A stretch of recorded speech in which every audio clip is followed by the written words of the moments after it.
Unveiling the shadows, the alarming truth behind SpaceX's Starbase project. Welcome to our deep dive into Starbase, SpaceX's ambitious project, and its darker implications that have sparked intense debates.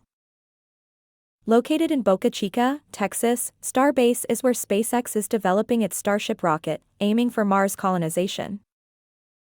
However, environmentalists are raising alarms. The construction and testing have profoundly impacted local wildlife and disrupted natural habitats. Scientifically, the frequent rocket tests emit pollutants like carbon dioxide and black carbon, contributing significantly to atmospheric pollution.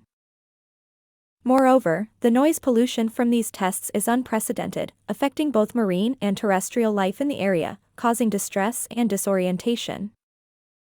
Critics argue that SpaceX's project, while pushing technological boundaries, might be neglecting the immediate environmental costs for future gains.